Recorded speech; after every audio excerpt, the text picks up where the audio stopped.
hai umat Islam, das'at latif, kamu lahir dalam keadaan beragama Islam, nikahmu syariat Islam, kartu identitasmu tertulis Islam, tapi belum tentu kau mati dalam keadaan beragama Islam.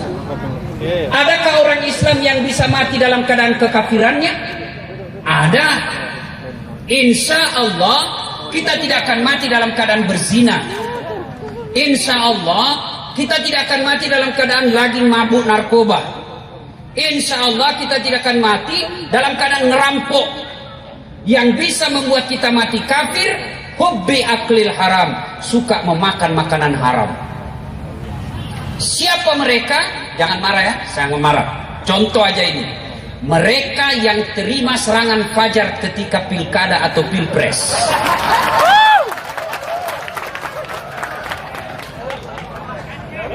Ya, apa NPWP nomor piro, wani piro. Ini banyak yang begini. Kita larang calon bupati, kita larang anggota DPR nyogok, tapi kita terima duitnya. Ada enggak begitu di sini? Ada, enggak usah pencitraan, ada. Malah tulis siap menerima serangan fajar. Termasuk anggota DPR yang terpilih gara-gara nyogok. Termasuk ASN yang terpilih gara-gara nyogok.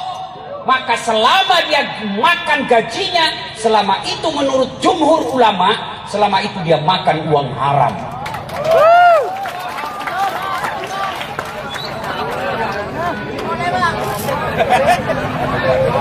Ini gaspol atau rem-rem? Gaspol. Jangan gaspol bos, nanti tabrakan. Rem-rem sedikit.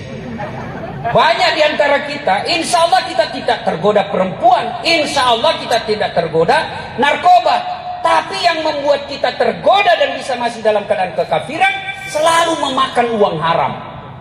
Termasuk diantaranya yang suka menerima SPJ palsu. Ada SPJ-nya, tidak ada perjalanannya. Ini semua ini. Begitu bejatnya kita sebagian bangsa Indonesia, honor ustadz pun dipotongnya. Paling nggak senang itu kalau diceramah di kantor-kantor pejabat. Lain lihat tanda tangan kita, lain pula dia kasih kita. Dia kasihnya kita kwitansi kosong. Saya kalau dikasih kwitansi kosong langsung saya tolak. Perjelas dulu bos, apa maksudmu ini kwitansi kosong? Tulis angkanya di situ. Kau kurangi nolnya, bahaya akibatnya. Ya ketawa saya sini-sini. Nah, tak tahu lah saya kalau di Madura ini karena baru pertama saya bicara sama Pulau Madura. Tinggal aja, enggak apa-apa. Wa qala idzan Bismillahirrahmanirrahim. Ya ayyuhalladzina amanu dukhulu fis silmi kaffatan wa la tattabi'u khutuwatis syaitan innahu lakum adu mubin. Wahai orang-orang yang beriman, masuklah engkau ke dalam Islam secara sempurna, bukan Islam pencitraan, bukan Islam pilpres, tapi Islamlah secara benar. Wa la tattabi'u khutuwatis syaitan, dan janganlah engkau ikuti langkah-langkah setan, karena sesungguhnya setan itu musuh yang nyata bagi kalian. Musuh kalian bukan polisi, musuh kalian bukan ulama, musuh kalian bukan pejabat, musuh kalian kata Allah adalah setan, di mana setan itu musuh yang nyata bagi kalian. Insya Allah kalau kita ceramah seperti ini, kira-kira ada enggak setan di tengah-tengah kita? Banyak. Wih, masa ada setan di tengah-tengah kita? Banyak. Setannya bukan pocong, bukan suster ngesot. Tapi apa setan yang ada tengah-tengah kita? Bentuknya handphone. Apa ibu? Handphone. Orang sudah ceramah masih sini. Padahal artinya lihat kok HP baru saya pakai. Orang sudah ceramah masuk. Nah itu setan itu mengalihkan perhatian. Simpan dulu HP-nya bu, sebentar gitu ya, sebentar. Saya biasa kalau ceramah tidak senang kalau ada siaran langsung. Kenapa? Ini bisa kita offside pak. Contoh, Ustadz kita Abdul Somad. Beliau ditanya, Pak Ustadz bagaimana hukumnya main catur? Secara langsung. Beliau jawab haram apabila azan berkumandang kalian masih main catur. Haram, tapi dipotong itu azan. Akhirnya yang terdengar haram main catur. Marahlah pemain catur dari Sabang sampai Merauke. Saya juga ditanya, Ustaz Das'ad, bagaimana hukumnya main catur? Haram. Betul Ustaz, haram. Kenapa bisa? Karena kau bunuh Perdana Menteri sama Raja. Yalah haram kalau kau membunuh Perdana Menteri. Simpan dulu handphone, simpan dulu handphonenya. Sebentar lagi kita ada. Malah di Sulawesi, Bu, saya lagi ceramah, ada ibu-ibu lagi di belakangi saya. Lagi ceramah ibu, dia membelakang. Dalam hati saya, barusannya ada orang ceramah, dia belakangi saya. Ternyata diambil handphonenya, selfie. Baru dia tulis di Facebooknya, latar belakang Das'ad Latif.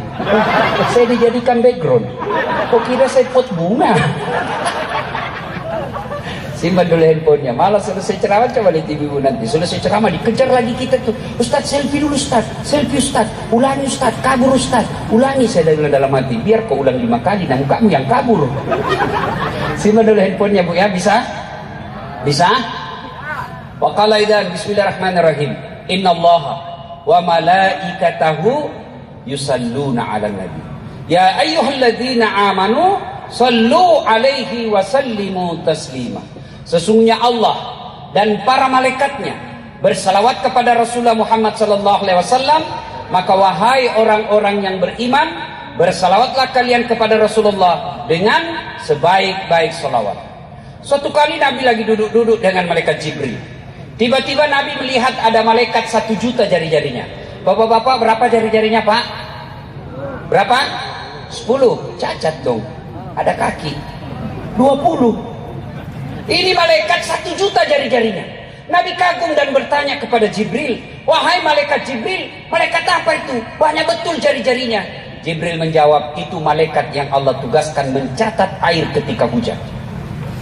Lalu Nabi bertanya kepada Jibril, benar itu mampu dia catat? Ya silakan.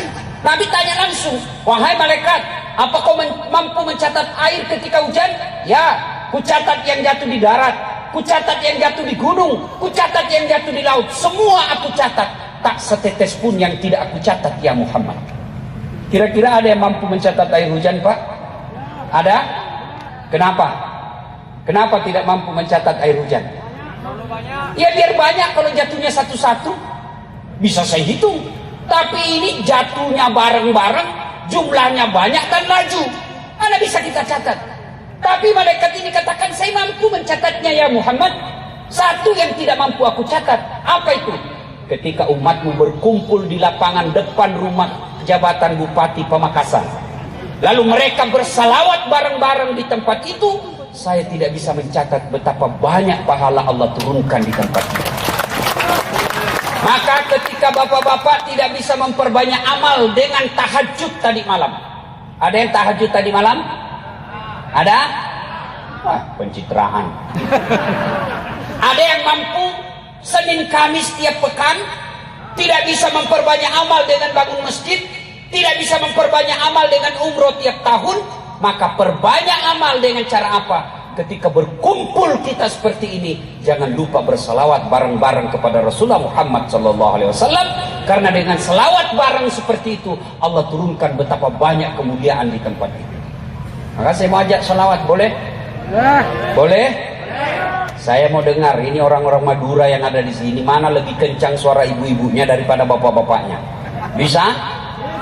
Bisa Ibu? Oke, kita dengar dulu, kita tanding, mana lebih kencang? Ibu-ibunya dulu, bapak-bapak diam. Oke? Nah, ibu-ibu dulu, ayo ikut Ibu. Ayo, insya Allah, Allah mencintai kita dengan bersalawat kepada Rasulullah. Jangan malu-malu, keluarkan hati, keluarkan suara untuk menyebut kekasih kita. Salatullah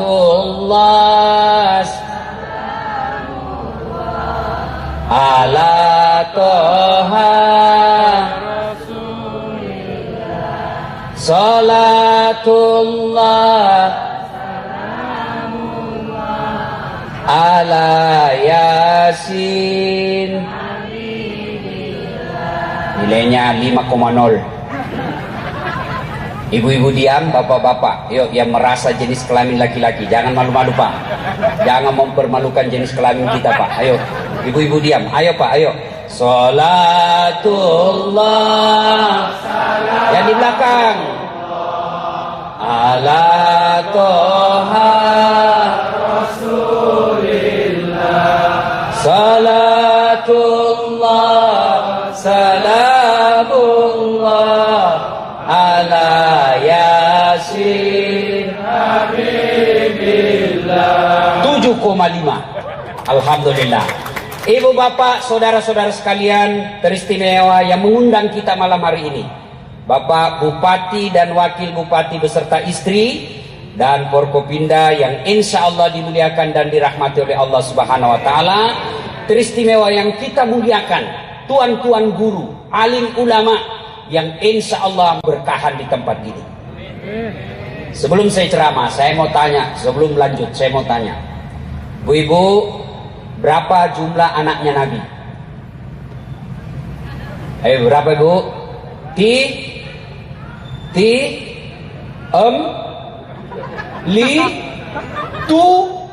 Bingung. Bapak-bapak, berapa jumlah anaknya Nabi? Bingung sampean. Ayo, siapa yang tahu anak pertamanya Nabi? Saya kasih hadiah. Ayo, siapa nama anak pertamanya Nabi? Siapa? Jokowi. Siapa? Ayo, angkat tangan ke sini, saya kasih hadiah. Ayo, sini, saya kasih hadiah. Cepat, lari. Sini. Ayo, jangan buka Google. Ayo, cepat sedikit.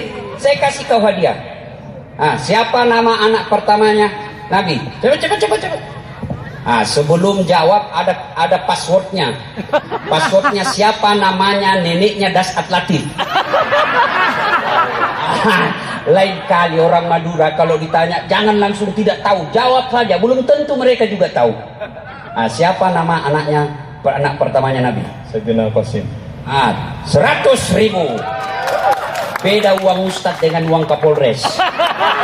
Monggo, hatur nuhun. Nggih. Nah, Bapak saudara-saudara sekalian, ini gunanya maulid. Coba, sekarang tadi saya tanya, lebih banyak yang tidak tahu berapa jumlah anaknya Nabi. Berapa? 7. Kalau tidak ada maulid seperti ini, nanti anak-anak muda kita milenial, mereka tidak tahu sejarahnya Nabi. Mereka lebih tahu penciptanya Facebook daripada junjungan kita Rasulullah Muhammad SAW. Maka ini tujuannya maulid. Saya dari Sabang sampai Merauke maulid. Bahkan sampai ke benua Eropa, ke Amerika. Saya maulid. Sama-sama hikmahnya. Dari Sabang sampai Merauke, ke Eropa. Apa hikmahnya? Dengan hikmah maulid kita meneladani Nabi. So masalahnya bagaimana kita mau meneladani Nabi kalau sejarah Nabi kita tidak tahu? Zaman saya kecil, saya cepat tahu sejarah Nabi. Ibu saya tuturkan, nah Nabi kalau tidur begini, nah Nabi kalau minum begini, nah Nabi kalau bersahabat tangan seperti ini. Kenapa? Orang tua kita dulu tahu sejarah Nabi. Saya tahu sejarah Nabi melalui lagunya ibu saya. Ada lagu saya waktu kecil, ibu saya sambil cuci piring, dia nyanyi begini. Pada zaman dahulu kala, pada zaman jahiliyah. Saya tanya, kenapa sih zaman jahiliyah, Mak? Dia lanjut lagi lagunya sambil cuci piring. Lahirlah seorang Rasul yang terakhir dan mulia. Siapa sih Nabi terakhir, Mak? Nabi Muhammad namanya. Ibunya siapa, Mak? Siti Aminah ibunya. Bapaknya siapa namanya, Mak? Abdullah nama ayahnya. Di mana tinggal? Di Sumeneb atau Pamekasan? Madinah tempat tinggalnya. Terus kenapa lagi, Mak? Setelah dewasa diangkat menjadi Rasul. Siapa yang angkat? Bupatinya atau wakil bupati? Oleh Allah yang kuasa. Allah itu siapa, Mak? Pencipta alam semesta. Itu lagu ibu-ibu dulu. Dari sebaik lagu saya tahu Nabi lahir zaman jahiliyah. Di mana Nabi lahir? Dari lagu itu kita tahu di Makkah. Di Madinah beliau hidup lama. Bapaknya siapa? Bahkan dalam kalimat tauhid, dalam sebaik lagu itu ada dalam tauhid itu. Apa itu? Siapa Allah? Pencipta langit semesta. Itu lagu ibu-ibu dulu, nggak sarjana, bukan anggota DPR suaminya. Sekarang lagunya ibu-ibu apa? Lagu ibu-ibu sekarang, yo ayo, ayo, beleng-beleng. Putar ke kiri, putar ke kanan, apa itu beleng-beleng? Kita ketawa karena istri kita begitu toh. Katanya majelis taklim, tiap bulan dengar pengajian, 4 kali dengar pengajian. Tapi kalau olahraga, bajunya sempit, roknya sempit, di depan lah ibu-ibu. 1, 2, bapak-bapak di belakang, 3. Mana hancur majelis taklim kita sekarang? Ya, itu lagu. Dari lagu sebenarnya kita bisa menceritakan sejarah Nabi. Itu lagu ibu saya dulu kepada saya. Lalu sekarang lagu anak saya kepada anak saya ajarkan lagu. Anak saya namanya Ece. Ece itu panggilan perempuan bagi anak Bugis. Anak Ece, ini lagu. Hafal ini nak. Anak-anak Nabi ada 7 orang. 3 laki-laki, 4 perempuan. Pertama Qasim, Abdullah, Ibrahim, Zainab, Ruqayyah, Ummu Kalsum, Fatimah. Ibunya bernama Siti Aminah, bapaknya bernama Abdullah, kakeknya bernama Abdul Muthalib, pamannya bernama Abu Thalib. Itu lagu. Dari situ anak saya tahu 7 anak Nabi. Pertamanya Qasim, 3 laki-laki, 4 perempuan. Ada dakwah syariah di dalamnya. Sekarang anak-anak kita, siapa yang ngajari ibunya? Ibunya juga yang salam lagu. Lalai, panggil aku si Jablay. Abang jarang pulang, aku jarang dibelai. Dia sambunglah anaknya. Pulang-pulangku berbadan 2. Cuma dia pulang. Jadi dari lagu kita bisa mengajarkan sejarah Nabi. Nah, maulid ini juga sesungguhnya menceritakan sejarah Nabi. Supaya apa? Supaya kita bisa tahu dari kisah-kisah itu, kita bisa meneladani Nabi. Maka saudara-saudaraku yang tidak mau maulid silahkan. Tapi jangan menuduh kami yang maulid ini orang yang sesat. Ini banyak anak-anak sekarang hidupnya lebih banyak bikin dosa, tiba-tiba hijrah. Modal jenggot, celana jingkrang, langsung semua bid'ah. Maulid bid'ah, Isra Mi'raj bid'ah, tasyiyah bid'ah, jabat tangan selesai sholat bid'ah, doa bersama bid'ah. Tidak ada pada zaman Nabi. Bos, kenapa Nabi, zaman sahabat, zaman Nabi, zaman tabi'in tidak ada maulid? Kenapa? Mereka hidup sesama dengan Nabi, mereka dekat dengan Nabi, mereka lihat secara langsung Nabi, mereka tahu sendiri sejarah hidup Nabi, mereka tidak perlu diceritakan. Kalau kita yang sudah 1400 tahun pasti lupa sejarah Nabi, maka ini pentingnya maulid. Maka yang baik silahkan Anda tidak mau maulid, tapi hargai saudaramu yang mau maulid. Ini hanya alasan, ini kan tidak pernah sama Nabi. Saya bilang, dek, kalau kau tidak pernah pada sama Nabi, sini kau dulu. Tolong sampaikan sama itu ustadzmu, jangan dia ceramah pakai mic. Karena pada zaman Nabi tidak ada mic. Ini bid'ah ini, bos.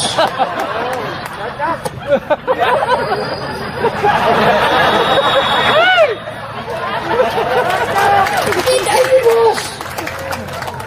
Itu soal mic yang berkaitan langsung dengan ibadah. Sini kau. Pernah tak Nabi bayar zakat pakai beras? Pernah Nabi pakai zakat pakai beras? Berarti bapak harus pakai kurma sama gandum. Berarti orang yang bayar zakat rakyat Indonesia pakai beras itu bid'ah. Ayo, Nabi dari Madinah ke Mekah umroh zaman itu pakai apa? Pakai apa? Pakai unta. Maka datanglah sampean Pergi umroh naik pesawat itu bid'ah. Tidak ada pada zaman Nabi. Maka silakan dari Pemakasan. You pergi Makkah pakai onta 17 tahun sudah sampai. Maka saudara-saudaraku, mari saling menghargai. Silahkan yang mau maulid laksanakan dengan sepenuh hati, dengan semeriah kemampuan kita.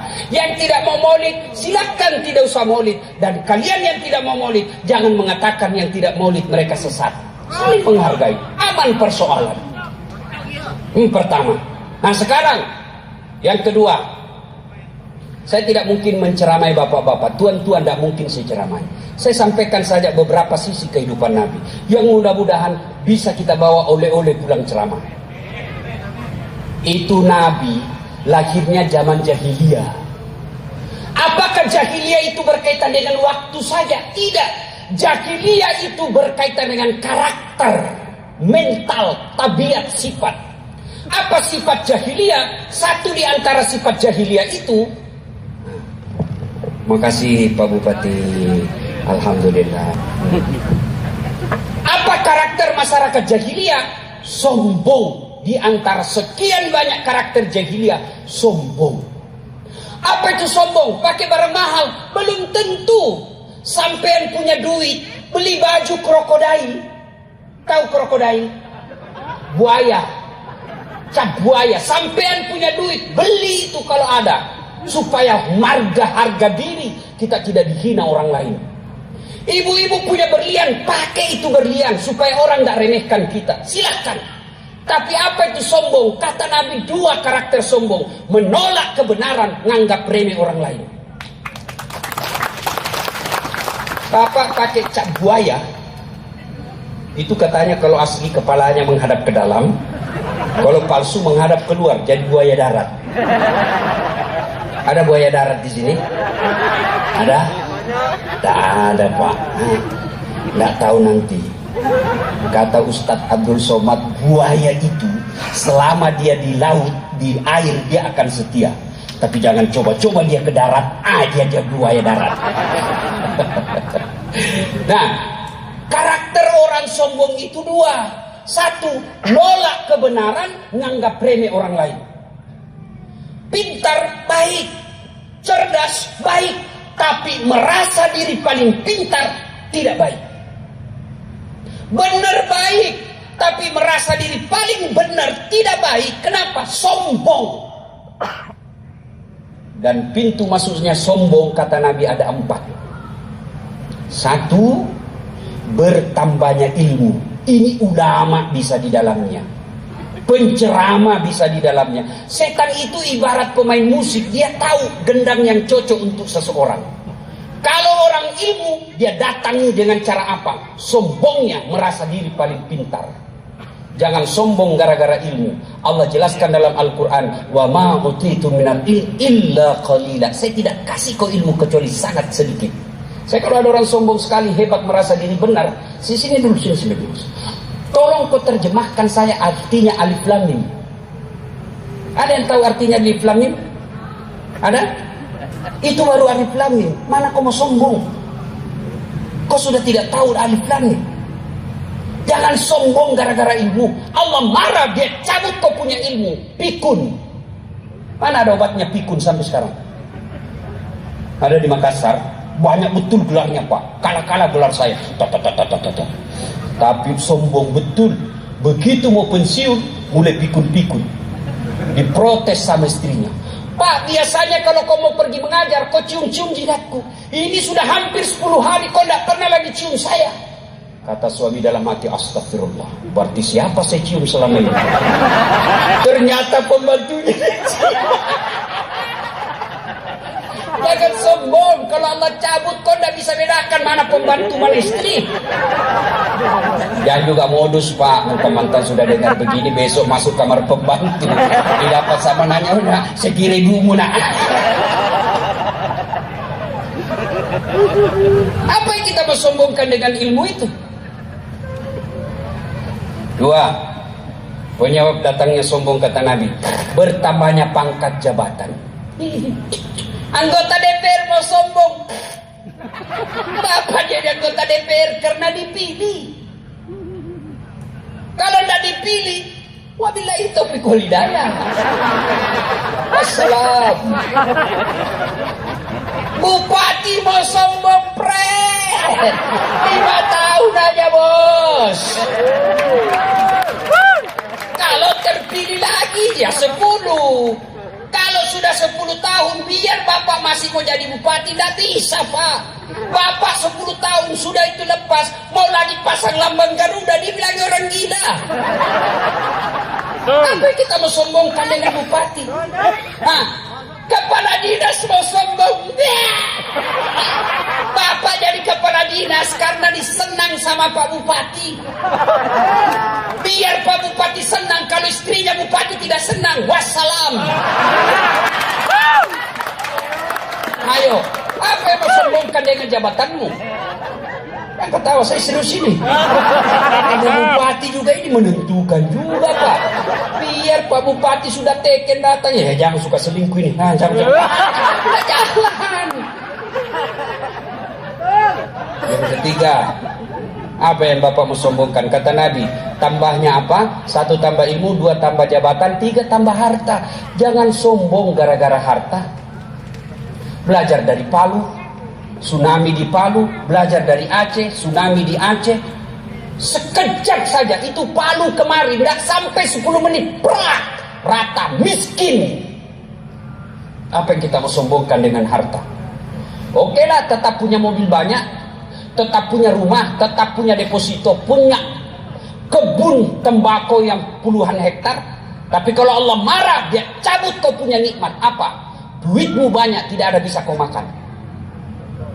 Dilarang makan nasi. Apa enaknya kalau dilarang makan nasi? Hah? Dilarang makan garam, dilarang makan gula, dilarang makan daging, dilarang makan lemak. Semua dilarang. Apa aja bisa dia makan? Ubi rebus. Duit 7 miliar cuma ubi rebus. Cilaka ngana. Apa? Duitnya betul, mobilnya harga 4 miliar pak. Mobil harga 4 miliar. Baru 10 menit dalam mobil stres. Hati-hati kanan kiri. Rem. Apa yang kita mau sombongkan? Kata Nabi yang keempat penyebab datangnya sombong, bertambahnya ibadah. Yang tadinya malah sholat, tiba-tiba hitam jidatnya gara-gara sholat. Dianggap remeh semua orang pak. Saya pun dimaki-maki di Facebook. Apa kau dasar cerita sunnah-sunnah kalau maulid, kau tidak pelihara sunnah. Kenapa kau tuduh saya tidak pelihara sunnah? Dia bilang buktinya kau tidak pelihara jenggot. Ya mau di apa kalau tidak mau tumbuh?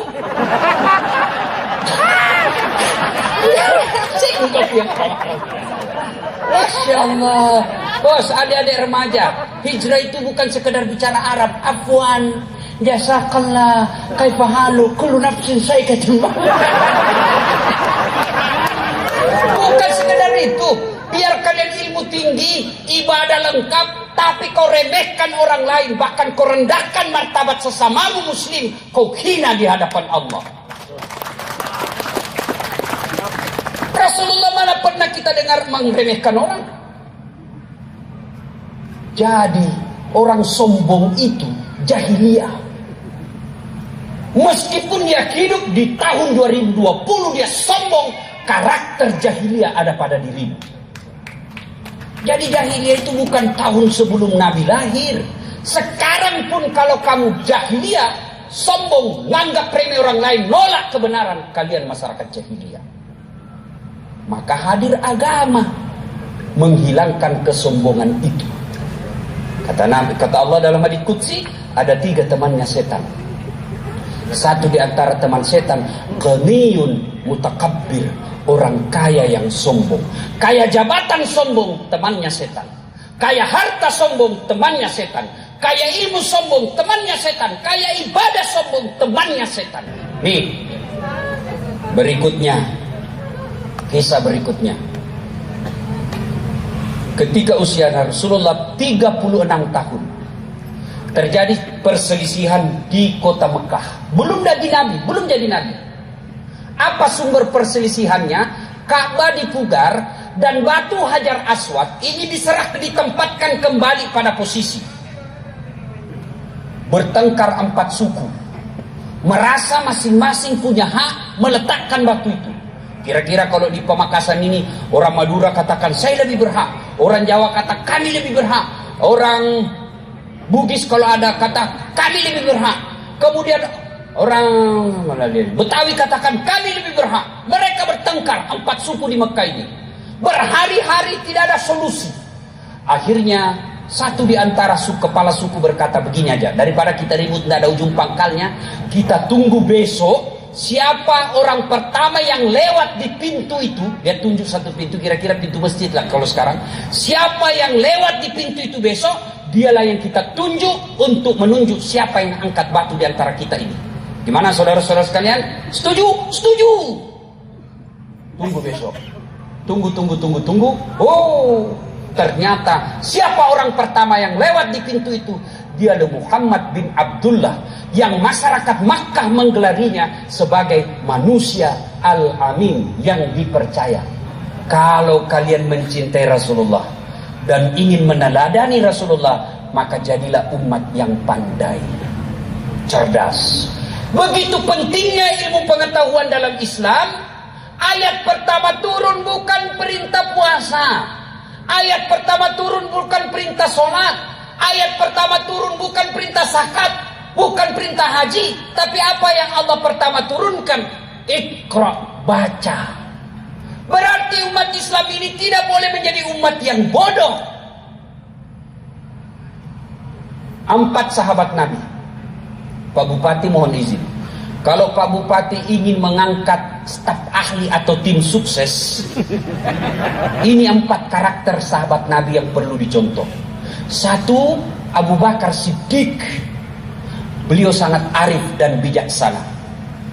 Maka harus ada yang dekati bapak orang yang arif dan bijaksana. Yang kedua, Umar bin Khattab, yang digelari dengan Al-Faruq, yang artinya tegas, haram haram, halal halal, tidak ada kompromi. Umar bin Khattab. Jangan penjilat. Ya, siapa. Ini yang merusak bupati, biar salah siapa. Ini yang merusak pejabat kita ini, menjadi feodal, biar salah dibilang siap benar. Yang ketiga, Utsman bin Affan, pengusaha dermawan, bukan pengusaha pelit. Yang banyak memang dekat-dekat pejabat ini kan pengusaha, tapi pengusaha serakah. Dia mau ambil semua proyek, ini yang rusak bupati. Mesti Utsman bin Affan, hartanya diberikan untuk kemakmuran umat. Pak Bupati, ambil saya punya perusahaan, yang penting makmurkan masyarakat. Itu Utsman bin Affan. Yang keempat, Ali bin Abi Thalib, tokoh muda, brilian, cerdas, sampai Nabi katakan 4 sahabatku, Ali bin Abi Thalib paling cerdas. Nah, Ali bin Abi Thalib pernah ditanya sebagai orang cerdas, Ali, jika engkau disodorkan antara harta dengan ilmu, pilih mana? Ibu-ibu, kalau saya sodorkan iPhone 11 dengan kitab Durratun Nasihin, pilih mana, ibu? Mana? Kitab pencitraan. Bapak-bapak pilih mana? Handphone atau Durratun Nasihin? Handphone. Tapi apa kata Ali? Saya pilih ilmu. Kenapa pilih ilmu ya Imam? Ada 3 kelebihan ilmu dibanding harta. 1, harta setengah mati kau jaga, ilmu dia yang jaga kamu. Contoh, punya duit 5 juta, kasih masuk bele-bele. Bele-bele itu di Makassar, arti bele-bele itu kalau di sini kaleng. Kaleng-kaleng. Bukan otaknya kaleng-kaleng. Kaleng. Sudah itu masukin duit. Kaleng itu digembok. Sudah? Sudah gembok. Kaleng ini dimasukin lemari. Gembok lagi lemari. Sudah berapa gemboknya? 2. Keluar kamar, gembok lagi kamar. Berapa gemboknya? 3. Keluar rumah, gembok lagi pintu rumah. Berapa gemboknya? Keluar pagar, gembol lagi pagarnya. Berapa gembolnya? 5. Sampai kantor bupati hilang kuncinya. Setengah mati kita jaga itu harta, Pak. Tapi ilmu, dia yang jaga kita. Mana buktinya? Pak Bupati, ada Satpol PP yang jaga. Polisi setengah. Ini kan Satpol PP ini kan polisi setengah, tidak ada tembaknya. Biasa juga ada tembaknya, tempatnya saja, pandai ada pistolnya.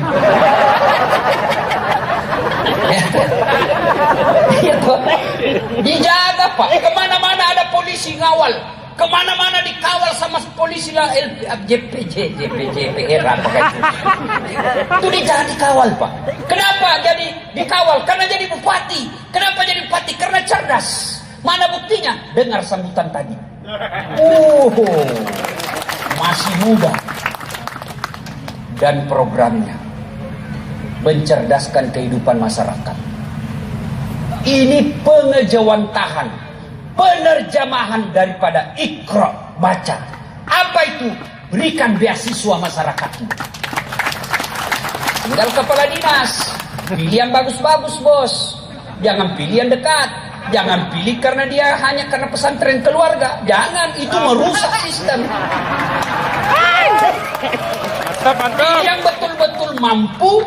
Biar dia tidak mampu, tapi ada yang tidak mampu, ada yang cerdas. Yang cerdas diprioritaskan. Bukan sekadar tidak mampu, tapi cari yang tidak mampu dan cerdas. Maka tidak ada alasan masyarakat Pamekasan tidak cerdas. Kenapa? Kalian sudah dikasih beasiswa. Beda zaman saya dulu. Saya ini, Pak, tidak pernah mondok. Tamat SD saya pernah bertengkar bapak saya sampai saya menangis di hadapan Allah. Ya Allah, kenapa bapakku miskin? Saya mau pondok, saya bukan mau beli sepeda. Saya mau jadi anak pondok, tapi pondok waktu itu lebih mahal daripada sekolah umum. Maka saya sekolah umum. Alhamdulillah karena saya mau belajar dengan sendiri, maka saya bisa jadi ustadz. Maka saudara-saudara sekalian, kata Ali, harta kamu yang jaga, ilmu dia yang jaga kamu. 2 kata Ali, kelebihan ilmu.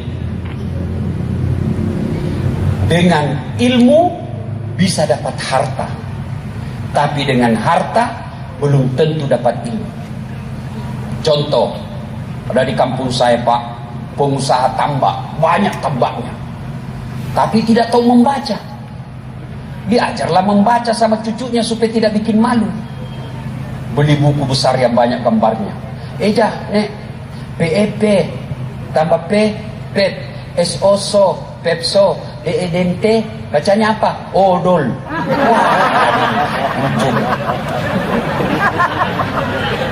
Dibawalah dia ke Makassar.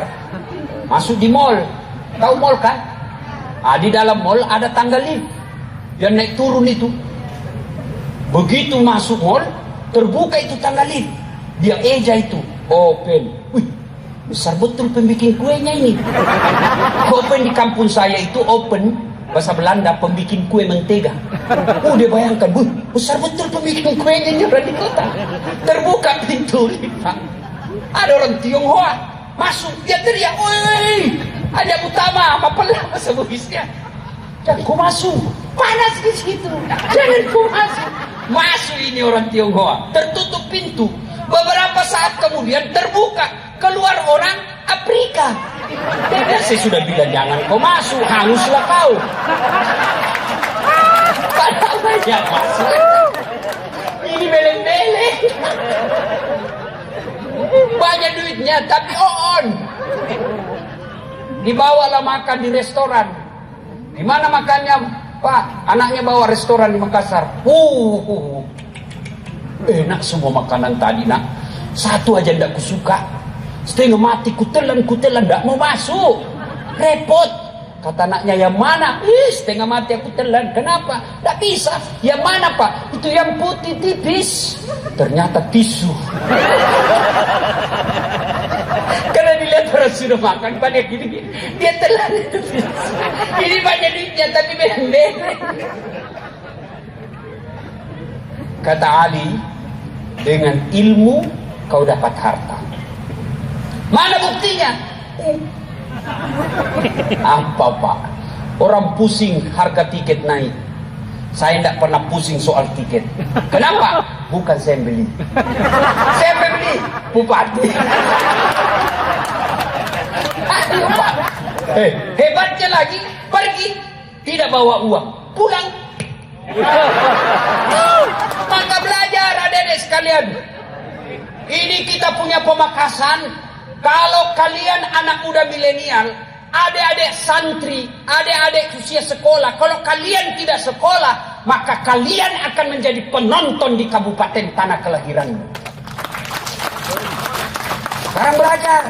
Tidak ada alasan tidak belajar. Kenapa? Pemerintah sudah siapkan beasiswa. Oh, bayangkan tadi sini videonya, bayangkan Pak, gulung-gulung rokok.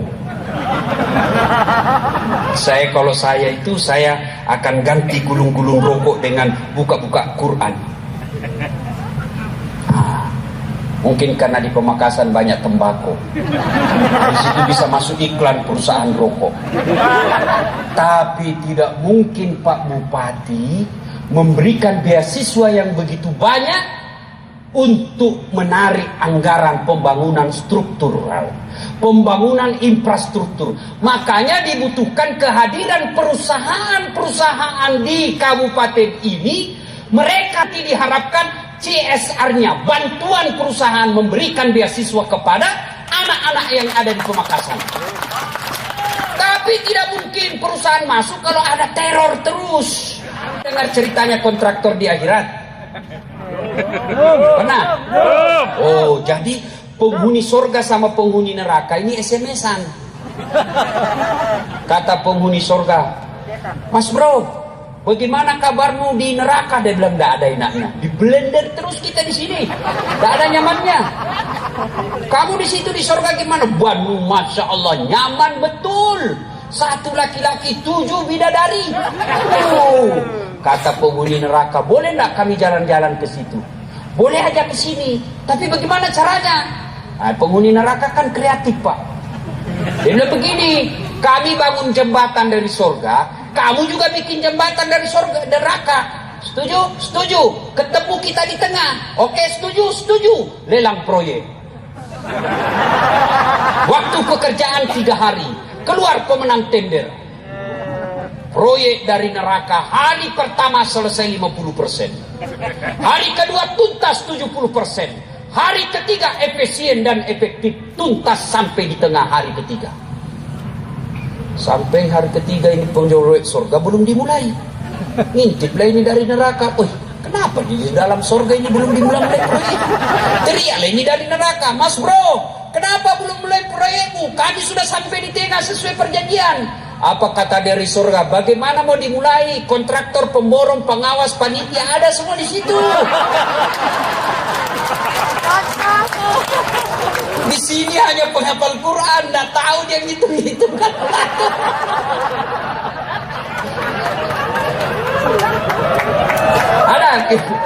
Ada begitu. Mantap. Itu kontraktor di negara lain, bukan di Pemakasan. Kalau anggota DPR pernah dengar? Belum. Pernah dengar di anggota DPR di surga? Masuklah penghafal Quran dalam surga. Tiba-tiba dia protes, ini penghafal Quran. Kenapa? Dilihat banyak anggota dewan. Kenapa bisa banyak anggota dewan di surga? Di negara saya banyak ditangkap gara-gara korupsi dan asusila, banyak kelakuannya. Dia datanglah protes sama malaikat. "Malaikat, kenapa bisa itu banyak anggota dewan di sini, di surga?" Dia bilang, penghuni surga, penjaga surga, "Nggak usah keribut, dia cuma reses. Sebentar lagi dia." Salatullah salamullah ala toha rasulillah. Salatullah salamullah ala yasin habibillah. Satu kisah berikutnya. Suatu kali Nabi pulang dari dakwah agak lama. Begitu lamanya, rindu betul Aisyah. Rindu Aisyah. Akhirnya Aisyah menyambutnya di pintu kota Madinah. Bukan lagi di rumah beliau, di pintu kota Madinah disambut. Gembira betul Aisyah. Begitu gembiranya, beliau tiba-tiba membuat teh. Salah satu kebiasaan Rasul kalau keluar dibikin teh. Nah, kehebatan Rasulullah itu sangat romantis. Salah satu keromantisan beliau kalau minum, seteguk dia minum, dia kasih istrinya. Hebatnya lagi, bekas bibirnya Aisyah yang diminum Rasulullah. Subhanallah. Jadi kalau Aisyah, Rasulullah kasih lagi Aisyah. Aisyah minum di sini, Pak, diminumnya lagi di sini. Bapak-bapak coba kalau minum bekas bibir saya. Bau betul mulutnya. Hebatnya itu Rasulullah, Pak. Tapi pada hari itu Rasulullah minum, tidak dikasihnya istrinya. Minum 2 kali Rasul, Aisyah tidak dikasihnya. Aisyah mulai cemberut. Lalu ketiga kalinya tidak dikasih Rasulullah. Aisyah kemudian berkata, ya Rasulullah, apa ada perempuan lain yang tadi memberimu minum? Jadi namanya cemburu itu, Pak, bukan cuma wanita zaman sekarang, istri Nabi aja cemburu. Jadi jangan buat perempuan cemburu. Nah, lalu Rasulullah memberikan air itu, teh. Begitu dia minum Aisyah, langsung dimuntahkan. Kenapa? Ternyata Aisyah salah memberi resep. Garam dikiranya gula. Kenapa Rasulullah tidak memberi istrinya? Karena Rasulullah tidak mau kalau istrinya tahu dan kecewa, malu di depan Nabi. Dia tahan sendiri. Kira-kira ada suami model begitu. Bu Bupati kira-kira apa? Pak Wakil kira-kira apa? Kalau kita kira-kira minum, dongok memang kamu, goblok. Itulah Rasulullah. Berarti kalau kita cinta kepada Rasul, kita ingin meneladani Rasulullah dalam kehidupan sehari-hari, tidak usah dulu deh yang jauh-jauh. Coba mulai malam ini hormati dan muliakan istri. Rasulullah itu dari 11 istri beliau tidak ada satupun yang dipanggil namanya. 11 istri Nabi tidak ada pernah mengatakan saya nyesal nikah sama engkau ya Muhammad. Tidak, 11. Bapak cuma 1 istrinya menderita lahir batin. Rasulullah coba buka Barasanji. Beliau yang menyediakan sarapannya. Beliau yang membersihkan tempat tidurnya. Beliau yang menambal baju-bajunya. Itu Rasul, manusia pilihan, kekasih Allah, yang namanya selalu digandengkan dengan nama Allah. Yang dalam hadits qudsi Allah katakan, andai bukan karena engkau ya Muhammad, saya tidak ciptakan dunia dan surga isi-isinya. Tapi beliau membantu istrinya membersihkan tempat tidur. Beliau membersihkan istrinya. Beliau membantu istrinya. Itu Nabi. Bapak baru pegawai honor. Hargai saya. Jangan ketawa, saya di sini. Kalau Bapak cinta kepada Nabi, muliakan istri. Kata Nabi, bukan bagian dari umatku suami yang tidak tahu menghargai istrinya. Muliakan. Rasulullah itu, beliau masuk kamar sudah ada sisirnya, dan begitu keluar dari kamar sudah rapi rambutnya karena memuliakan istrinya. Kita sudah habis 4 pisang goreng, masih acak-acakan rambut pagi-pagi. Kata istrinya, baikinlah itu rambutmu mas. Apa, kenapa rambut saya keurusin? Rasulullah. Maka wajar Rasulullah sangat dicintai oleh istri-istri beliau. Tidak pernah beliau memanggil nama istrinya. Khadijah beliau panggil Ummul Mukminin. Aisyah beliau panggil ya Khumairah. Maka Bapak kalau cinta sama istri, mulai malam ini panggil istri kita dengan panggilan kasih sayang. Wahai istriku yang tak memancung hidungnya di lorong 3. Yang istriku tidak mancung hidungnya Ustaz. Ya giginya lah kau lihat. Justru giginya yang mancung. Ya carilah mana yang spesial buat istri ya. Jangan mentang-mentang istri kita hitam dipanggil hitam. Hitam. Kata istrinya, apa sih mas PC? Ya Rasulullah. Bayangkan. Rasulullah begitu menghargai istri. Pernah suatu ketika beliau kumpul di ruang tamu bersama sahabat. Tiba-tiba datang istri beliau yang ketiga. Yang agak senior, agak tua. Dan yang membuka pintu Aisyah. Istri ketua beliau ini datang membawa kue, makanan untuk Rasul. Tapi siapa yang buka pintu? Aisyah. Begitu buka pintu, Aisyah apakah mengambil kue itu? Tidak. Beliau ambil lalu ditumpahkan. Karena cemburu. Kira-kira kalau bapak kepala dinas ditumpahkan di depan muka dan ada kawan-kawan di sini, apa bapak kira-kira masih senyum? Kau permalukan saya. Saya ini eselon. Tapi apa begitu Rasulullah? Rasulullah tidak meresponnya dengan emosi. Rasulullah tidak meresponnya dengan harga diri beliau. Apa beliau katakan kepada sahabatnya? Kau lihat itu ibuku lagi cemburu.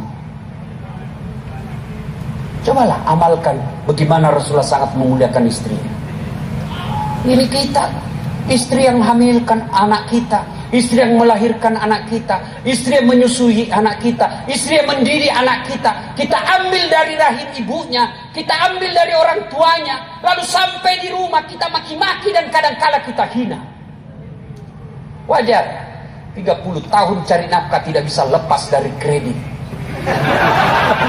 Kenapa bapak tidak mampu memuliakan orang yang mendampingi hidup kita? Memuliakan istri.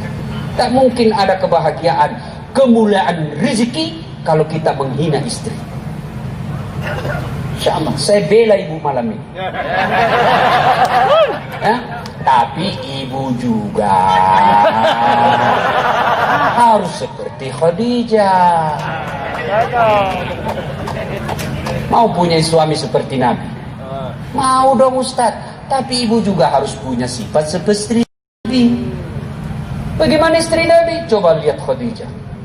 3 hari 3 malam nggak pulang-pulang Nabi. Karena ada di Gua Zur, Gua Hira. Terima wahyu. Pulang kedinginan. Beliau kedinginan pulang. 3 hari 3 malam nggak pulang. Begitu pulang kedinginan. Lalu Rasul berkata, ya istriku, kedinginan saya, selimuti saya. Kira-kira ibu-ibu 3 hari 3 malam tidak ada kabar dari suami. Di WhatsApp di reject, di telepon dimatikan. Tiba-tiba pulang kedinginan, selimuti saya. Kira-kira ibu selimuti? Ibu interogasi. Dari mana kamu? Nah, artinya apa? Kalau ibu mau punya kekasih suami seperti Rasulullah, maka punyalah sifat sangka baik. Ini berapa banyak rumah tangga berantakan karena istri selalu sangka buruk. Telepon suaminya tidak jawab, mulai sangka buruk. Pasti gara-gara Rioni ketemu lagi. Sangka baik, telepon tidak dijawab jam 8 pagi. Oh, berarti suamiku lagi sholat duha. 1 jam kemudian telepon belum dijawab. Oh, berarti lagi rapat dengan Pak Bupati. Jam 12 telepon belum dijawab. Oh, lagi sholat jamaah di masjid Bapak. Tiba-tiba sore masuk WhatsApp. Saya lihat suamimu, wih bonceng cewek, cantik betul. Oh, berarti suami saya lagi nge-grab. Enak perasaan. Tak ada bahagianya orang yang selalu sangka buruk. Coba itu resep Nabi. Buat matanya senang. Yang kedua kata Nabi, buat perutnya terisi, kenyang. Maka masaklah masakan kesenangan suami. Sekali-kali telepon suami, kalau tidak bisa tiap minggu, sekali sebulan. Terima gajinya, terima honornya, WhatsApp suami kita. Pak, jangan lupa, jangan makan di luar hari ini. Hari ini semasa spesial buat Bapak. Senangkan kita sebagai suami. Langsung dikasih lihat semua teman di warung kopi. Kau lihat ini, istri soleha, ini makanan suami istri saya. Luar biasa. Bu, pernah WhatsApp suaminya begitu? Kalau Bapak pernah terima WhatsApp, jangan makan hari ini di luar Pak.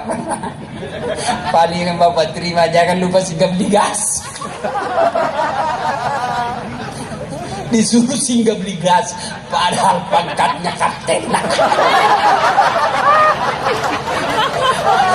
Iya. Kok tahu Ustaz? Ya saya pernah rasakan. Astagfirullah. Saya pulang tasya tiba-tiba masuk WhatsAppnya mamanya Ece di rumah. Ustaz habis pembalut. Innalillah. Tidak mungkin supir saya suruh beli untuk istri saya. Sudahlah saya bersinggah. Mudah-mudahan tidak ada yang kenal saya. Begitu saya bayar di kasir tiba-tiba nyelonong ibu majelis taklim. Ustaz beli pembalut. Saya langsung spontan, saya bilang, biar ibu daripada saya melahirkan. Itu resepnya Pak, supaya tidak tersinggung. Apa resepnya? Jangan bayangkan harga diri, pakai ilmunya Umar bin Khattab. Umar bin Khattab itu perkasa jantan, setan iblis saja minggir kalau ketemu Umar bin Khattab. Itu Umar. Suatu ketika ada sahabat ingin melaporkan istrinya. Kenapa? Istri sahabat ini suka ngomel. Mudah-mudahan dipanggil Umar untuk dinasihatin. Ke rumahnya Umar. Begitu dekat dengan rumah Umar, dilihatnya Umar juga dimarahi sama istrinya. Balik, bupati aja dimarahi.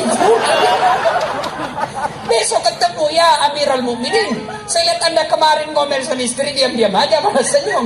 Dengar jawaban, dengar sedulur-sedulur. Dengar jawaban Umar. Begitulah cara saya berterima kasih kepada istriku yang telah hamil, melahirkan dan menyusui anak saya. Coba, ibu-ibu masih ingat waktu hamil? Ada enggak enaknya ibu hamil? Enggak ada enaknya. Jalan aja setengah mati. Mana ada ibu hamil langsung duduk aja. Enggak, dia pelan-pelan dulu. Duduknya pakai standar samping.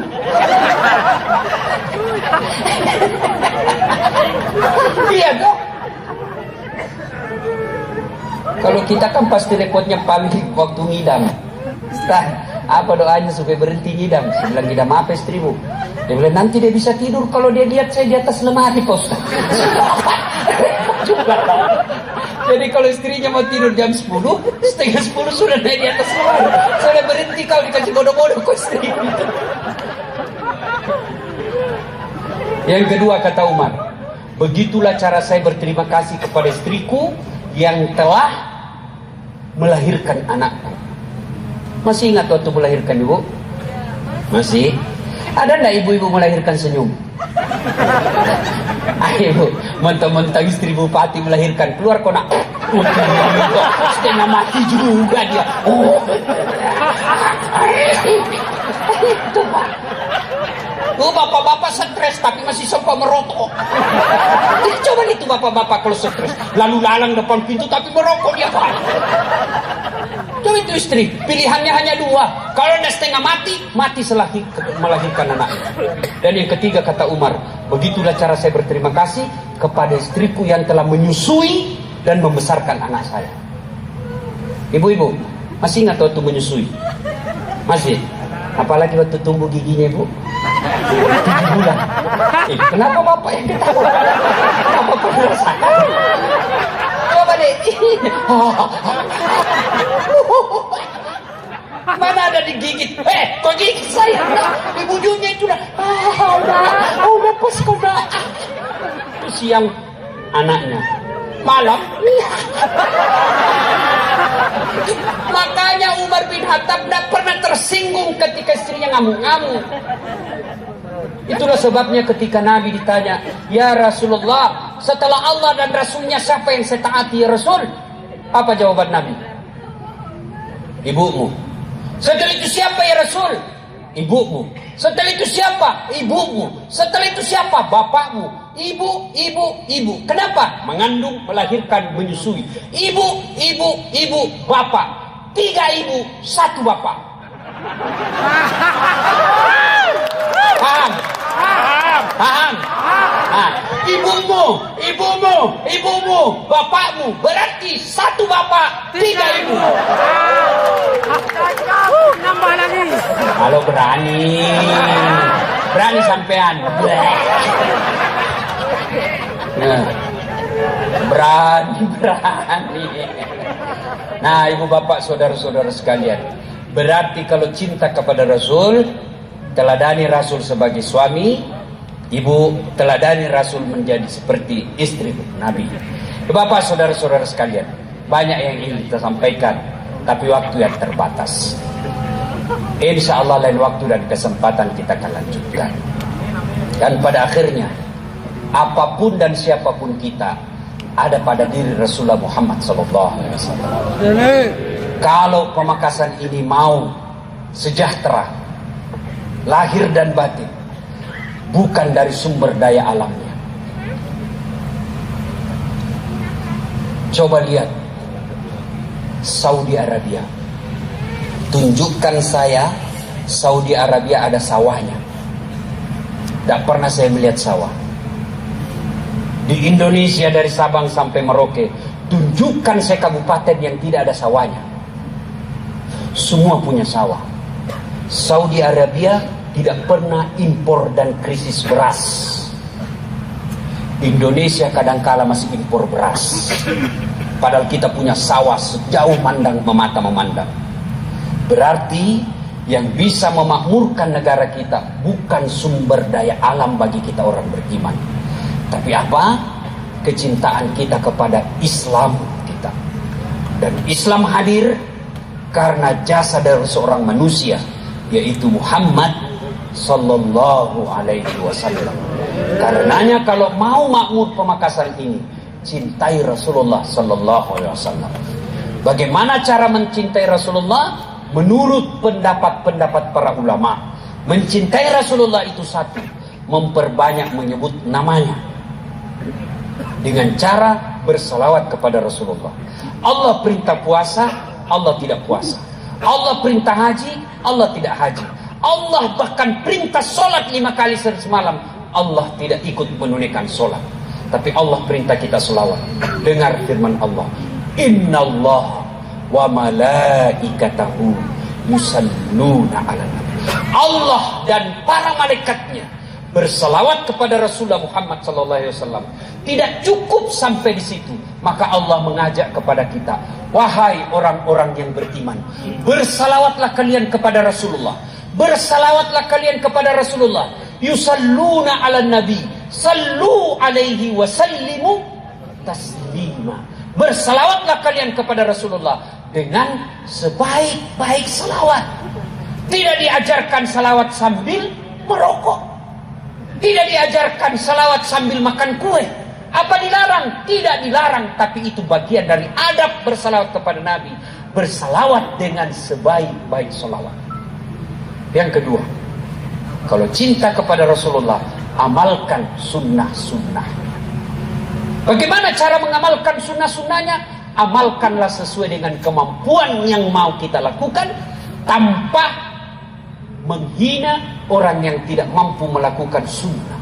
Ada orang barangkali mampu memelihara sunnah dengan pelihara jenggot, silahkan. Ada orang yang mampu memelihara sunnah dengan cara apa?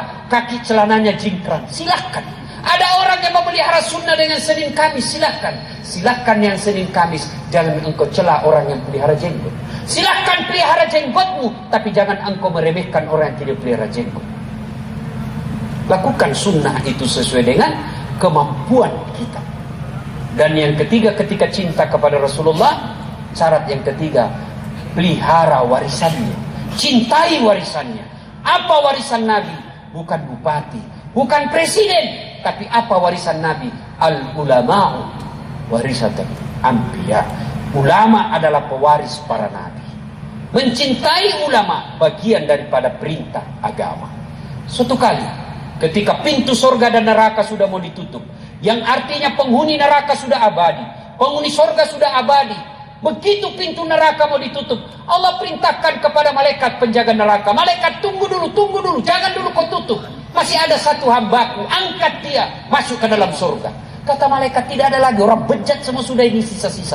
Saya lebih tahu dari engkau malaikat, kau turun cari, turun cari, setengah mati cari. Kenapa? Barang rongsokan. Cari ketemu, diangkat, ada cahaya dalam dirinya. Apa yang pernah kau lakukan sehingga engkau batal abadi dalam neraka dan engkau diangkat masuk surga? Tidak ada. Aku ingat dulu, pasti ada. Tidak ada, pasti ada.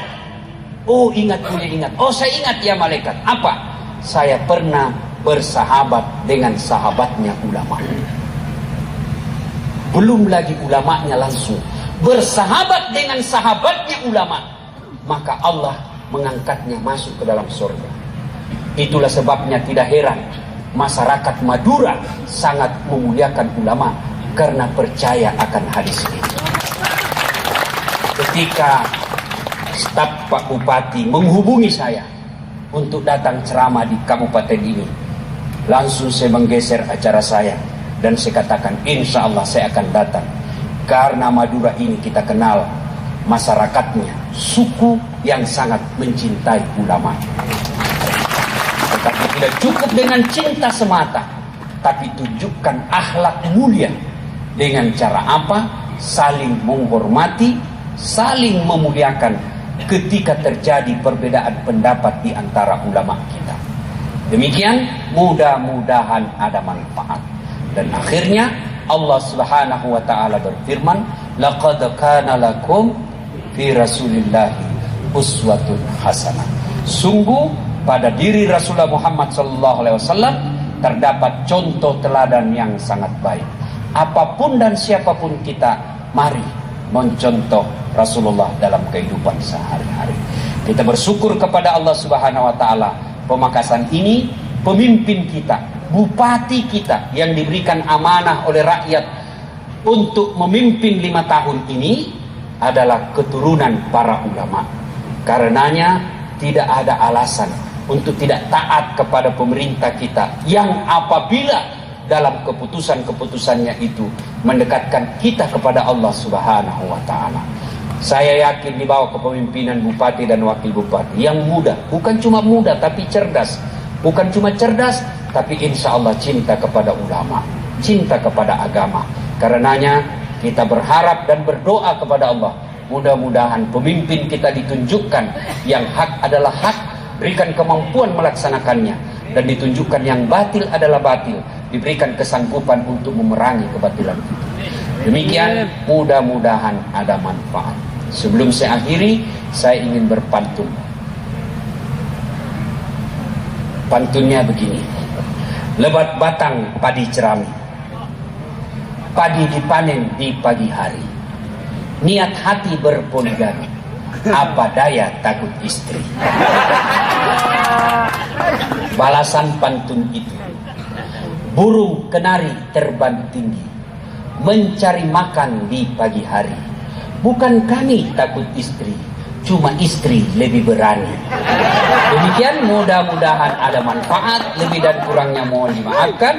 Nun wal kalami misrun billahi fi sabilil haq. Assalamualaikum warahmatullahi wabarakatuh. Mohon izin berkenan.